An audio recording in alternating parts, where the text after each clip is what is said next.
What's going on, guys? Welcome back to another Diablo Immortal video. I hope you're all doing well. Today I have a couple of things to talk to you about, some news, some PC issues, and other things going on inside of the game. And after yesterday's video regarding how the new gem resonance system works inside of the game, I've had a lot of questions come through, and actually quite a few people message me directly through Discord with questions about their builds and how gems can best be used there. I'm going to be addressing all of that inside of today's video. First things first, let's take a look at what's going on here with some stats that Blizzard posted about Diablo Immortal. Now, they did post stats about all their games, but the one that we're focused on right here is Diablo Immortal with 480 million total player deaths. Stack that many smartphones flat on top of each other, and you'd reach the highest layer of the Earth's atmosphere at over 3,700 kilometers. All right, a lot of people die, a lot of people play the game. I guess that's the point that's getting brought across right there. I also want to share with you guys an article that just came through that was interesting regarding PC. Now, for note, when I do these videos, I do them on PC. I play a little bit on PC, I do my streams on PC, but I majority of the time play on my phone when I'm just playing casually or grinding throughout the day, or on my iPad.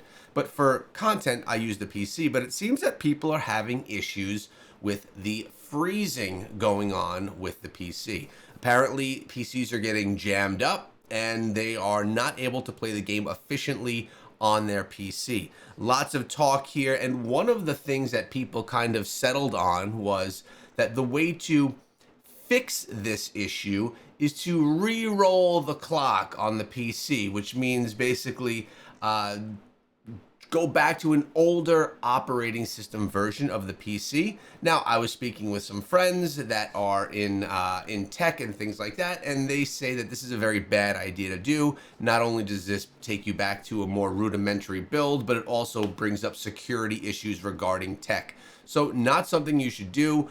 With that being said, if you're having these issues, there is no fix right now, and Blizzard still has been dealing with some PC issues for a while. In addition, you'll notice right here that the stash and inventory expansion bonus for linking your account with the Blizzard Authenticator previously mentioned, we talked about that in the patch notes just last week, it's been delayed for a future date, and we're looking at approximately January 21st. So that was a little bit of a bummer. That was going to be, you got rewarded. I forget what the reward actually was, but you would get rewarded for, and the patch notes aren't found. Would you look at that? The link didn't actually work. That's surprising, actually. Well, either way, that's going to be delayed. It will eventually come, so we get ourselves a little bit more stash space inside of the game, which will be nice, but it's not here right now. That one's not the biggest of deals. The game not running on PC smoothly for some people is a bigger issue, specifically players that like to play on PC, which are actually quite a bit of action RPG players at the end of the day. Now, also inside of the game here today, we did have a new battle pass has launched. So hopefully you guys all decided to cash in all your battle points yesterday, so they weren't being held on. I tried to give you guys fair warning in yesterday's video, but the new one has launched, and we are going to be getting the new cosmetic, which you can see, where are we? Right here. Let's take a good look at this one. See what you guys think. Looks decent. Looks decent. All of the fire that you see underneath are from the build that I'm currently wearing and from everything that I'm currently wearing. But you got the nice skull here. You have some, looks like, are those mouths? Looks like teeth and mouths on the shoulders. Got the blades across the back. Decent cosmetic, not my favorite. It's difficult to, once you start dabbling in Phantom Market cosmetics and getting these cool things like this, it's really tough to look at some of the others and say, yeah, that thing is awesome. Although I did mention in yesterday's video, one of my favorite cosmetics ever in this game is first of all, I love this butcher one. I think that's a great cosmetic. And the other one that I absolutely love, for some reason, is this one without the helm. If I hide the helmet, boom. I absolutely love this cosmetic, and I think it's because it's all in black. Not sure. Pretty basic looking cosmetic, but it's something I'm a massive fan of, and I had worn the heck out of this one as the Barbarian, not sure how it actually looks on the other classes. So let me know in the comment section below, are you a Battle Pass buyer? Will you be getting the Battle Pass? For me, it's always a $5 buy. All right, taking a look at what we got going on inside of the game. I don't think we have any new events. It's just the Eternal War is still going on. We got that one until the end of the month. Bromeltein, you probably got yourself a new daily task this morning, and you also probably, hopefully, got yourself a couple of greeting cards so that you can then, the nice thing about the greeting cards is you can open all if you don't want to read them. And, well, for some reason, none of the rewards came from it. You're supposed to get 10 scrap materials per greeting card, which that would have just been 40 for me. Make sure you send out your greeting cards to people so that you can get rewarded for doing that as well. And remember, we do have the gifts coming under the tree starting on December 23rd, which actually, guys, is only 4 days away. We are so close to Christmas already. That's actually crazy how time is going. What else is going on? Everything else is the same. Hungry Moon, which you guys have already probably finished, as I have. So really, it's about enjoying. Oh, wait, is my helm off? I took off my helm right now on this cosmetic. I didn't want to do that. We'll put our helm back on. There we go. That's much better. For me, I ran myself a little bit more challenge rifts yesterday because that has changed itself. Plus, being now the new Paragon, the new Inferno difficulty, I've been getting better gear. I was able to push a little bit higher. As it sits right now, I'm under combat rating to move forward. I could probably go a level or two, but I'm not pushing that hard just to get a couple of levels. I'll wait until I could do a decent jump. As it sits right now, let's take a look. My combat rating is sitting at 42,638. Now, while we're here, why don't we talk about gems and gear? The question that came to me through a bunch of people yesterday.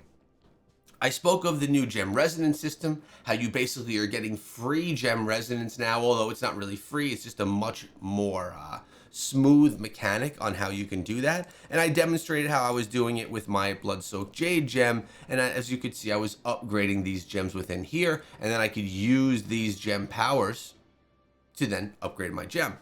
This brought a lot of questions from people saying, oh, Echo, I'm using, you know, some 2-star gems and some 5-star gems, and I don't know what I should be using. What's the best way to do the upgrades? So I think I have it down to 2 basic things that are going to be for you for your gear and for you for your gems. If you're a newer player, a low spender, or someone that just doesn't have high level gems. Number 1, your first goal is to awaken all of your slots.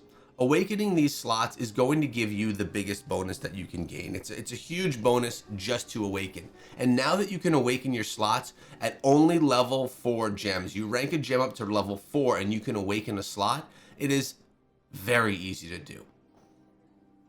You could get a 1-star gem up to level 4 in 1 day. Very easy. 2-star gems take a little bit longer, but still, to get to rank 4 is very easy. If you are a player and you're sitting without all purple slots, your first primary goal should be to get a gem that works for your class and get it to rank 4 to awaken that slot. If you're sitting with if you're sitting with rank 2 5-star gems, and you just can't get them to rank 3, or if you're sitting at rank 3 5-star gems and you can't get them to rank 4, then you should be taking that gem out, putting a 2-star gem inside of there that you can actually get to the proper rank. Now, not just any 2-star gem. There are good ones, there are bad ones, same thing with 1-star gems. But getting that awakened bonus, in my opinion, now other people may disagree, we'll see what the comments look like, it's more important to have an awakened slot than to put a 5-star gem in there that's only at rank 2. Now, there are some elite 5-star gems. One of those is the Blood-Soaked Jade. This is a 5-star gem that most people are going to want to use. Another one that a lot of people really want to use is the Rolling Consequence. Really great for PvP. It's one that I'm actually not using. But these are probably 2 of the 5-star gems that if you want to use a 5-star gem, and you're working your way up to that rank 4 so you can awaken the slot, those are probably going to be the ones to use. Blood-Soaked Jade, just if you're a general player, or if you like PvP, and rolling consequence if you specifically like PvP. If you're sitting with all 2-star, all 5-star gems, and they're all ranked 2, then you're doing yourself a disservice. Remember, being able to slot gems within these additional gem resonance slots is giving you massive bonus. Not only are you now able to upgrade the gem from the resonance within, but you're also able to get these bonuses on the left-hand side, the resonance bonuses. And these are what give you the big buffs. Now, this is something that I've actually not done a ton of myself. What I'm going to want to start doing is utilizing these and getting them up in level so I can get these extra bonuses as well. Because it's tough to do when you're also trying to get all your gems up to rank 5 previously to awaken the slots when you're working with a bunch of 5-star gems. As you can see, I'm sitting with 1, 2, 3, 4, 5 5-star gems. Oh, I didn't mean to do that. And I'm sitting with 5 5-star gems and 3 2-star gems. There we go. That looks a lot better. Right click takes those right off you. So that's a quick thing right there. As well as for the gear that you're wearing, your gear as you get to a new difficulty level is always going to be replaced with better gear with higher combat rating. That goes for secondary gear and for your primary gear. So this is your secondary gear. These are your primary gears right here. As you get to a new Infernal difficulty, you're going to get better gear opportunities. But you're going to want to make sure that you're not sacrificing gear that you really like. Like right here, I'm getting Hammer of the Ancients, dealing increased critical hit damage against stunned enemies. And I have it at a 2 out of 4. I'd love to get it at a 4 out of 4. I probably wouldn't swap this out for something with slightly more combat rating and that didn't have that magic attribute. So there's a lot more than just combat rating, but as you get to new Inferno difficulties, you'll be looking for pieces of gear that are going to be increasing your combat rating. Because to the people who are asking me, why can't I beat Diablo in the new campaign missions? It is not because you are only a level 100 or 200 or 300. It's all solely around your combat rating, not around your level. Now, obviously, the lower level you are, most likely the lower your combat rating is going to be, but it is solely based off of combat rating. That is what allows you to progress inside of the game and to deal with more difficult enemies along the way. Combat rating is what determines what hell difficulty you could be in, what Inferno difficulty, what Helliquary bosses you can fight, and if you'll be able to defeat Diablo in that fight. Hope you guys that are playing on PC are not having those issues. I'd be really curious to see how many people in the community, what percentage of players are actually dealing with issues there. Hope you guys have a great day.